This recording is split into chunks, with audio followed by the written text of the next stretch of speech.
The following program is produced through the community television facilities of Saugus TV.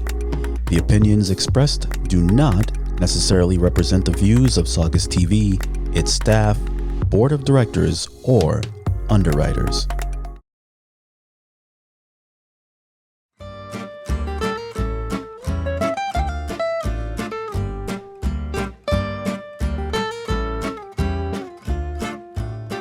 Hello, my friend. This is the Disgruntled Italian. Say hi to all my friends and all the nice people that spend some time with me, just so that we can defend our nation, our constitution, and try to keep it as much as possible intact. I start this episode with the sad news, which I just received over my phone. There was about Vice President Dick Cheney. He just passed away. I have over here a little bit of a video that they sent through the airwave, and it gives all the career that Mr. Cheney did. I myself, although on those days of 9/11 and all that, there was a storm of things going, half truth, half lie, some truth, some lies, and he obviously, as a vice president, he was right in the middle of this cyclone that happened with all these people dead on the 9/11. So he faces some hard decision to make in our time, because obviously the responsibility of what he's doing, or he was doing. So, and he had a long and honorable, nice career as a Republican, as he was in the Gerald Ford administration, on other Republican president. I would like to say, for the little that I know, that he was probably one of the last Republican that they really followed their Republican principles. And with that also goes his daughter, Liz Cheney. She is where I believe not just the last of the Republican, but the courageous one, because she dared to stand up to Trump, which is everything but Republican, this guy. We know. I talked long enough to for you people, you understand that I'm not a Trump sympathizer at all. I'm the 180-degree opposite to him. So that is the overview picture of today. It's a sad day. It should be a sad day for all the 50 states, because, I mean, Dick Cheney, may his soul rest in peace, he did what he thought he was right. And as a human being, we all can make mistakes.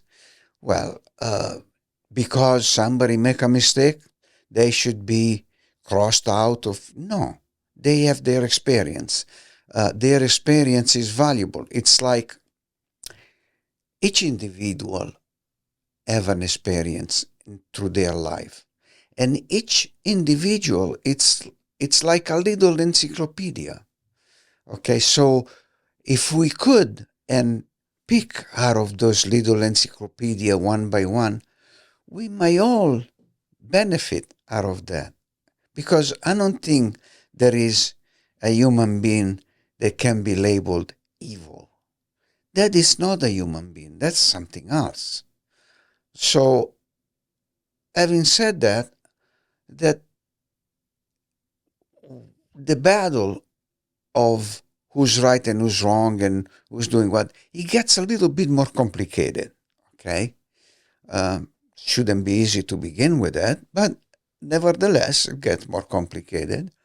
And that is a situation that we face today, because even in the Trump administration, considering what Trump is and what kind of individual he is, he never grew up, and when he was a baby, he said, I want to be this, or I want to be that, or I want to do it this way or that way. No, it's her everyday life that build little by little, week by week, month by month, a year by year, he create this person, okay? So, and therefore, he's going to try to achieve his goals and his interest or wherever with the team that it should resemble him. Now, should we say he did something wrong? Sure. He can be up for a judgment, no problem, because after all, we are responsible for our action. Therefore, he should be able to judge him.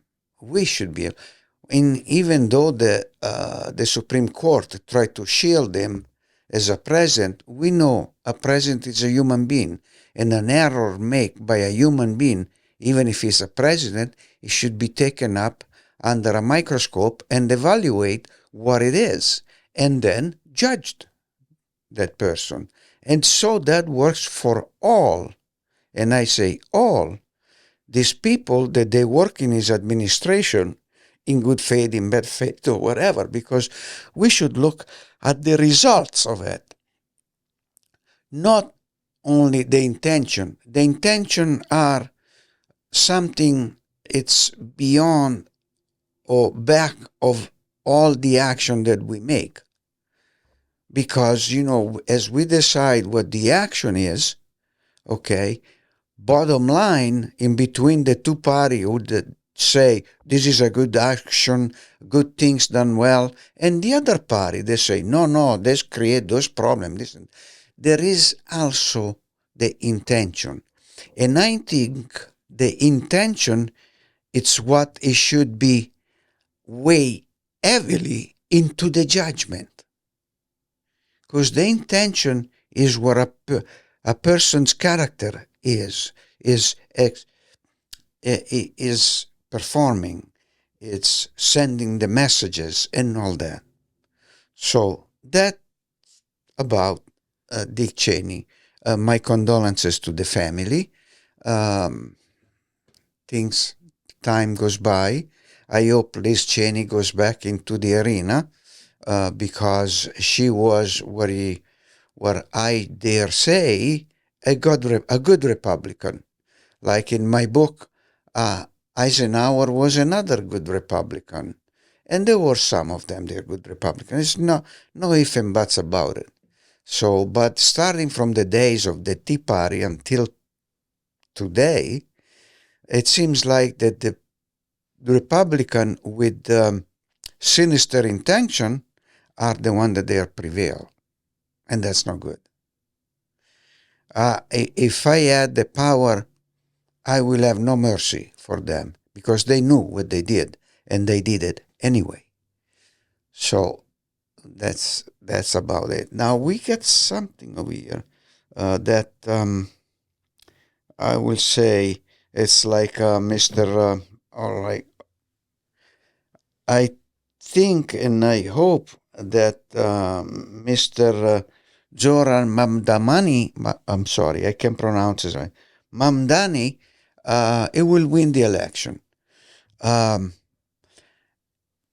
Even though Mr. Andrew Cuomo comes from a political family with Mario Cuomo as his father, as a very, very good political family. But we know that Andrew deviated.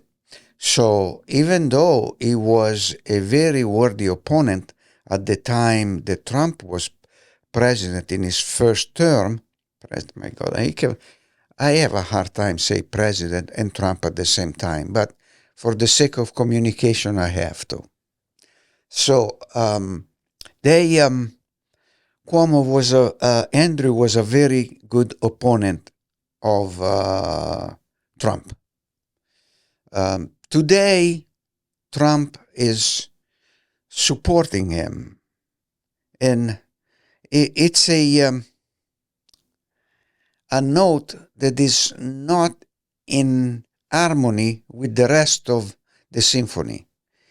I don't know why. I can't put my finger on it, but I would like to say could be one of these. It could be maybe because Trump don't like to have a worthy opponent, so by supporting him, he feels he's gonna put Andrew indebted to him, okay, which is no good because sooner or later the bill comes due.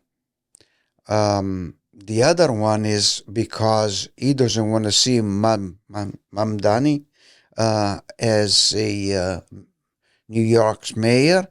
Why? Because he's an Islamic religion believer.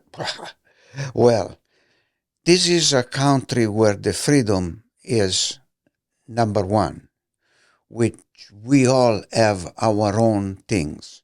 But that, nevertheless, should be barring anyone to reach position of power as long as it's done honestly, okay? Because every individual have their own belief. They have to express their own belief at the best of their ability. They have to work for the common good. And this is got no boundary, working for the common good. As a matter of fact, I should say, just to mention one thing is it sounds crazy, isn't it? It's what I'm going to say. And I'm referring to the mathematics. Well, mathematics many centuries ago had a problem, some problems. And who solved the problem was the Islamic people by adding a zero after 1 to 9. That solved a lot of mathematical problems. That was like a stroke of genius. So we'll see with the example I'm showing that any individual could be, or in their own right, are geniuses. Any. It depends if you are at the right place, at the right time, with the right idea. Those three factors, oh boy, do they work a lot on it. So that's why Trump is defending this New York mayor seat and to make sure that somebody that owes to him or that's supporter of him win the election. And if they do have money, yes, they have tons of money. But the election should not be won because there is a lot of money into it. It should be won because the individual is good. The individual has got good principle. And the individual wants to go over there because he feels for the community. That's it. That's the one. So why we got their way? Why we have this money deciding who's going to go into the room where the lever of powers are? Well, for that we have to thank who? The Supreme Court. Because they've been working of changing things, not just with this judge, which is now the majority 6 versus 3, not just by those 6, but even before them, those other Republican judges that put judges, Supreme Court judges, that they do things that they look really not harmful to the rule of law, but at the end of it, given time, you can see that worked in favor of one party other than the other one. It is not the position of the Supreme Court to take sides, to correct laws. They can only return wherever is being given to them for their knowledge, returning to the Congress with their opinion and opinion only, for the congressman to decide if those variation should be applied or not. Not the Supreme Court. But with Trump, he knows with his friend, I can't remember his name, is this super billionaire that he made his fortune with gambling, out of all the industry, gambling. And practically with $500 million, I believe, because it was way back, $500 million total expenses, he bought the Supreme Court. That shouldn't be. And I hope if and when the Democrat go in power, try to work out your magic and take certain things out of the end of the Supreme Court, because they have no business to have it. Okay.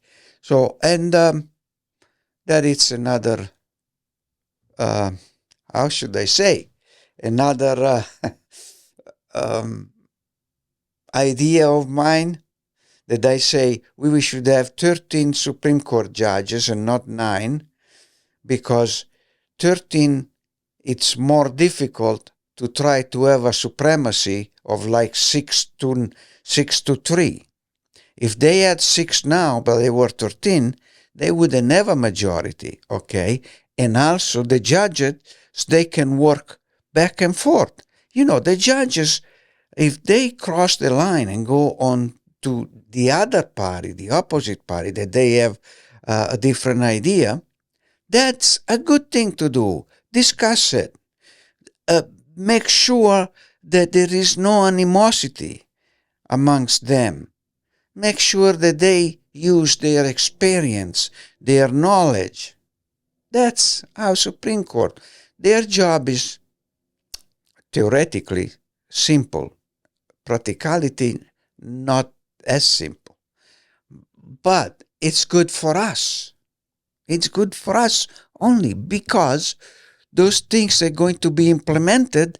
They are good for us, and they make a society much better. When we have a society that's much better, we're going to have the population that, with good rules, good wealth distribution, and all that, a healthier one, which in return it makes a more productive society, and a more productive society, it will be a more educated society, and the Medicare and Medicaid and all that, is not going to be that expensive because we have a better society. Physically speaking now, a better society.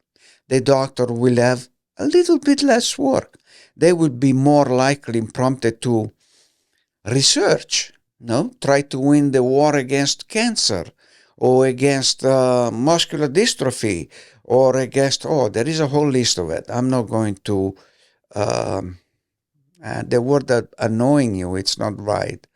But I don't have to waste your time, listen to all those things that I would list on and say to you. So we'll move on that.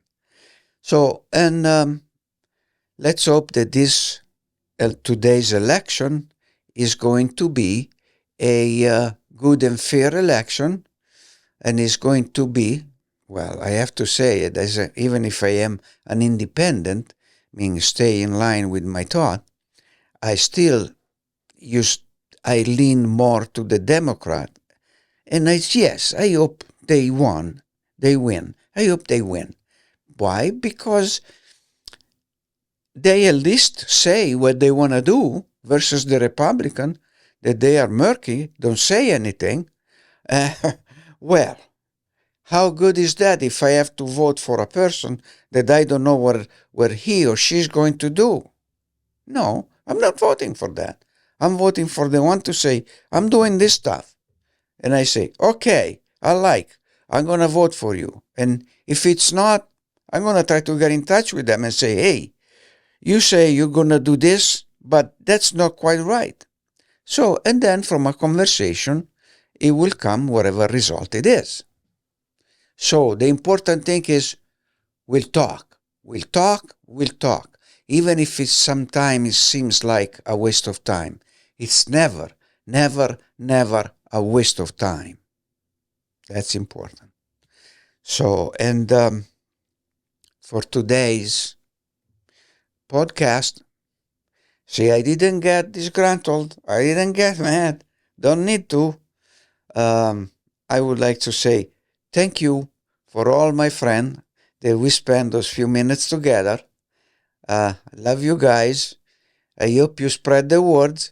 That's important, because just listening and what I'm saying, it's good only 50%. The other 50% is spread the word. Talk to your friend. Talk to your wives. My wife and I were totally on different opposite side, but we talk, even if she prefer not to. So talk with your friends. Create clubs. My God, it's creating clubs, a group of people that they share not just this one, but other stuff. That's nice. It makes us feel alive. Okay? So, and with this message, your disgruntled Italian, Ercole, will give you an arrivederci until next time. And I would like to remind you that my email is disgruntleditalian@gmail.com. Any opinion, even if they're nasty one, I don't care. I'd like to read about it. Okay, so for now, until next time, arrivederci.